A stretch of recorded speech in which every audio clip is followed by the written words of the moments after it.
Okay, so yeah, thank you, Ian. Hello, everyone. So my name is Jimmy Wilson. Today, I'm going to dive into something that I've always been interested in, but never really knew that much about. So what is blockchain and how can it help your business? So first, a little bit about me. My name is Jimmy Wilson. I'm from New Zealand, more specifically, a quiet little beach town in the North Island called Tauranga. It's a really great place to grow up and has an amazing beach and quite nice weather. I'm 28 years old, and yes, because I'm from New Zealand, I know how to do the haka. For those of you who don't know, it's the Māori war dance or challenge, which is commonly done by the New Zealand rugby team, the All Blacks, before every game. So I used to work in IT recruitment for almost 2 years, which was my first real exposure to this amazing industry of IT. I became really jealous of the people that I was interviewing. They, of course, were focused on technology and software, but with a real emphasis on how it can really help people and businesses out in order to make life easier. So I joined Code Chrysalis in an effort to become one myself, which sort of naturally led me into my topic of this talk. So what exactly is blockchain? Like I mentioned before, most people associate it with cryptocurrencies such as Bitcoin. And I'm sure many of you heard about the absolutely massive boom of Bitcoin back in 2017. Well, blockchain is the platform that cryptocurrencies use. So at its core, blockchain is essentially a bunch of blocks connected by a chain. That's it. Thank you very much for coming to my talk. I really appreciate your time. No, only kidding. Still heaps to go through. So, in its essence, blockchain is described as a distributed, decentralized public ledger. Think of it as I explained before, but the block is just digital information, and the chain is the public database in which it's hosted. So for those of you who may need a little refresher for what a ledger is, well, a ledger is the thing that is used for recording and totaling economic transactions. To get into the nitty-gritty definition, this is usually measured in terms of monetary units like yen or dollars, of account by account type with debits and credits in separate columns, also showing a beginning monetary balance and an ending monetary balance for each account. So in a nutshell, a record of bank transactions. So you might be thinking, who owns all this? There has to be someone who owns and distributes blockchain, similar to how we use a bank's services. Well, the easy answer to that is no one and everyone.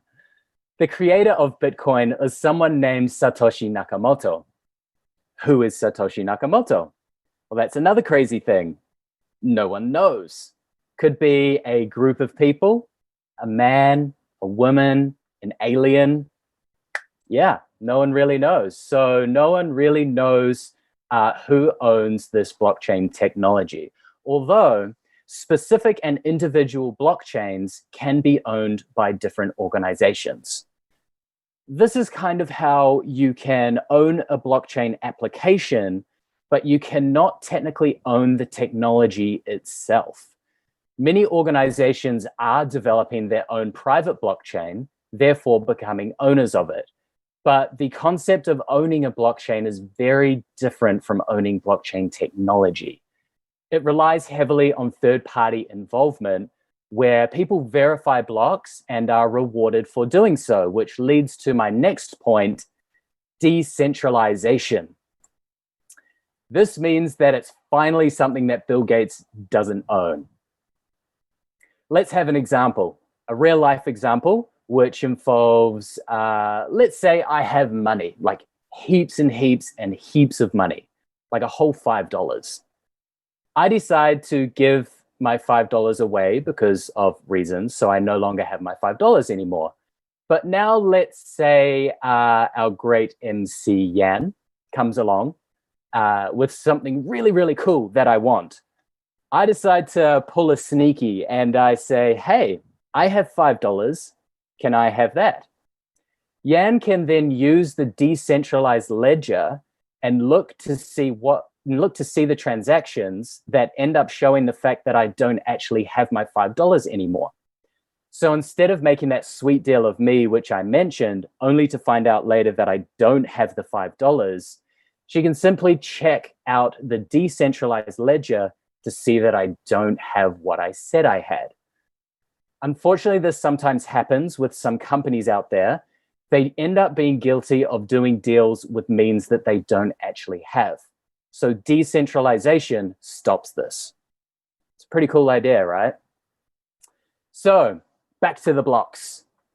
The cool thing about these blocks is that it stores information like date, time, digital information, and or dollar amounts of your most recent deployment or transaction. Blocks store information about who is participating. But if you're worried about things like privacy, instead of using your actual name, it's recorded without any identifying information by using a digital signature, sort of like a username. So much like you and I have names to distinguish us from one another, each block has its own unique code called a hash. And this allows us to tell it apart from every other block in the chain. Hashes are cryptographic codes created by special algorithms. So even though you might have the exact same information in each block, for example, it could be the same time, same date, everything's the same, you can tell the differences between them by this cryptographic code or hash. Another thing is that these blocks are immutable, which means they cannot be changed. They're actually stored across many computers in a peer-to-peer network. So in doing so, it is actually programmed that any block within the chain cannot be altered retroactively without the alteration of all subsequent blocks. So because it's in everyone's best interest not to change their blocks, this keeps it secure and also allows the participants to verify and audit transactions independently and also relatively cheaply. The use of blockchain takes away characteristics such as duplicate transactions. So what it does is it confirms that each unit of value was transferred only once, and it solves the long-standing problem of double spending. And lastly, by storing data across its peer-to-peer network, the blockchain eliminates a number of risks that come with data being held and controlled centrally by one organization. So now I'd really like to talk about some of the main uses of blockchain. In its essence, blockchain is a value exchange protocol. So onto the first and most common use, which everyone is quite familiar with, of course, making payments with cryptocurrency. For example, using Bitcoin and other cryptocurrencies to buy things. So there are two widely known blockchain networks, the Bitcoin network and also Ethereum, which I will be diving into a bit more later on. So these have currencies using these networks as a host. So the Bitcoin network has Bitcoin, Ethereum has Ether, and that's just one example. This is all stored in what's called a Bitcoin wallet, or just simply a wallet. It's kind of like a digital wallet that you can think of your computer as a wallet, and you can go in there and grab money out of it. Yeah. So the next use, which actually really surprised me, is improving marketing campaigns. So how is this possible? As the blocks can be used to store unmutable data, blockchain can be used by marketers to keep track of client information and consumer behavior. For example, any changes made to campaigns or other things such as media releases during development can also be easily identified through searching the public ledger. So if you encounter a mistake down the road, you can use the blockchain technology to find out who made it and when. Another great example is that blockchain allows marketers to verify the traffic that they attract is from real people and not bots. When your marketing stats are not overrun with bots, you get a much better and accurate reading on statistics, so money spent on marketing can be more cost effective. And this is the whole verification side of every block. And lastly, and the topic that I'm going to dive into a bit more is smart contracts. This really interested me looking from the outside in. I can really see the appeal for businesses to use this technology. Some of the benefits that I researched include saving money by cutting out middlemen and also being more secure, as both parties using blockchain technology for contracts makes for a secure transaction that cannot be changed. The programmable function is used to hold everything and release both items of value to both parties respectively when the date arrives. And if not, and the conditions are not met, then the refund is issued. These can also be used for digital information exchanges also, with digital information being stored and released respectively. So it doesn't only have to be used for cryptocurrencies. By utilizing smart contracts, you will never have to worry about late payments for exchanges, as they are released to both parties at the same time. And if one side decides to skip out and not hold up their end of the bargain, the condition of the function is not met and the refund is issued. So if you didn't quite catch that, no worries. I'm going to go into an example test case to help explain what is happening. So this is Mary, and she wants to have her house cleaned. She wants to make sure that this is done effectively and efficiently while also at a good price. She is the client. This is John. He's a house cleaner. He really wants to make sure he is paid for the work that he does. So because he does the work, he is the tasker. So Mary is the client, John is the tasker. They decide to set up a smart contract on the blockchain marketplace, and Mary specifies the task and the agreed amount of cryptocurrency to pay. So they decide to set up the smart contract, and Mary specifies the task, the agreed amount of cryptocurrency, and the platform creates a smart contract with the client's and the tasker's public wallet address. Then Mary sends the money to the smart contract with a very, very small transaction fee. So this transaction fee is called gas. And basically what it is it's a tiny amount of ether used, or cryptocurrency used as a payment in the peer-to-peer network. So this is for when people go through and they mine blocks, which is another way of saying that they go and secure and verify every single block. And then this gas gets paid to the miner. So the tasker, John, then completes the cleaning for Mary, after which he notifies the contract that he has completed the job. Well done, John. If Mary confirms that the job is done, the smart contract will automatically transfer the money over to John. Everyone's happy. But if Mary confirms that her house has not been cleaned, then the condition is not met and the money will be transferred back to her. So what are the benefits to both parties?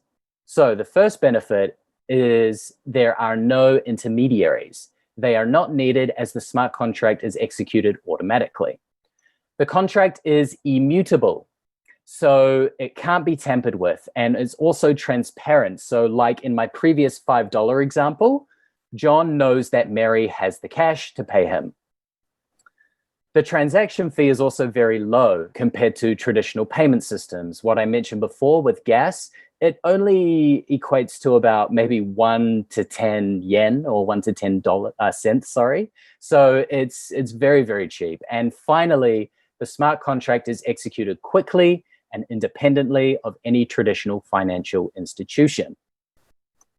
So before getting into the outcome of testing my contract, here is the code. So this was written in a programming language called Solidity, which is used for Ethereum. For those of you who are software engineers, it's a little bit like JavaScript, but you will need to specify data types throughout the code. So without further ado, here is the contract that I made, of course, with a lot of help from online tutorials. Here it is. Fantastic. And moving right along. Oh, what was that? You want to see it again? Ah, it's great, isn't it? So I know what some of you might be thinking. Did you do TDD? Did you write tests? The answer is yes. So there's this testing library called Truffle. It's used to test contracts in Solidity. So here's the small amount of code, which of course, once again, was helped out by online tutorials. So here's the code, just a very small amount of tests, as you can see, just ever so small. Wow. Yes. Thank you very much. So, but in all seriousness, I will link to my GitHub repository at the end of this talk, but we will get there soon as I still have to go through my findings and the outcomes. So, on to the outcomes. Well, it managed to work, and it worked out fine and good. And this was after getting used to what's called Remix. Remix is an open source tool that helps you write Solidity contracts straight from your browser. Think of it like a test blockchain where you get set up with test wallets and test ether. You can make smart contracts and deploy them to the fake Ethereum blockchain. So I did a test case to complete the task, and it completed the task. And then I did a test case to fail the task, and it sent the refund. So everything worked out great, which was quite nice because this was my first time trying to implement something like this. It was quite simple, but I think my code could definitely be made more secure and improved upon to have more functionalities. But for this test case, I think it works just fine. So do I recommend this for businesses? Well, I'll put this in the way that most software developers answer any question when they get asked. It depends. As I mentioned, this was a very simple example. I think it could definitely be improved upon and used for lots of different cases. For this reason, I think it's really great as well, if both parties are using blockchain already. In order to do a contract with someone to exchange cryptocurrency, you of course would need wallets. Both parties would need wallets. And if one party isn't using blockchain, unless you force them to do so, smart contracts are actually kind of redundant. So for the average small company that is not technical or doesn't have software engineers in-house, I've come to the conclusion that it might not actually be the best thing. This is because you would either need to use a third party that manages all the contracts or hire technical staff members in-house to do this for you. However, if you are an IT startup, if you spend a bit more time on the initial research and how to implement it, smart contracts may be a great idea to have lying around. You have a whole bunch of engineers anyway. Why not try something new that could potentially save your business money in the long run? Once you have a smart contract made, you may only need to make small changes for each time it is deployed. This can be extremely cost effective and also very, very simple. So onto big companies. I'm going to do this with an example of a French tourism holding company, AXA. And most people know them for insurance. They actually built a smart contract named Fizzy a couple of years ago for automatic compensation for flight delays. So for the passenger, this system takes a small fee and some necessary personal information to prove that the flight has been taken, but pays out the refunded insurance in case a flight is delayed by 2 hours or more. So unfortunately, AXA actually had to stop early this year due to struggling and reaching commercial targets. So they said right now, the market appetite isn't quite hungry enough for a blockchain-based consumer insurance product yet. This also points to the wider issue of adoption in the blockchain industry. Like my previous point about more people adopting blockchain as a viable payment or contract system. However, AXA has said that they will continue to test these types of innovative products and has gained valuable experience in building, funding, and deploying smart contracts on the Ethereum network. So the more it grows, the more prepared they will be to try again, which looks really, really good for the future. So in all, I think blockchain is pretty cool, especially the smart contracts. There are definitely practical uses within businesses, and the more people start using it, the better it will become. Being a distributed, decentralized public ledger means it is secure and open to the public. The blocks are immutable and transparent, so cannot be changed or altered, and the transparency, for example, like my $5 example. When it comes to smart contracts, as long as you get someone to set them up initially and the training on how to implement it, I can see huge benefits for this. Cutting out the middleman can be cost effective, while also having more and more businesses getting into this makes having a smart contract to implement easily a great idea for the future. I see the benefits the more people get on board. So, thank you very much for listening to my presentation. I hope you enjoyed it and learned a bit more about how blockchain could potentially help your business by saving money and manpower in the long run. If you have any questions for me about any of this, I'm more than happy to answer any questions. You can find me on my LinkedIn under Jimmy Wilson. I think you could have the Jimmy Wilson code Chrysalis, and I think I might show up. Or on my Twitter and Instagram, it's all at Jimmy T. Wilson, and same as my GitHub. Here is a QR code to my GitHub where you can see my public repository for the smart contract I implemented.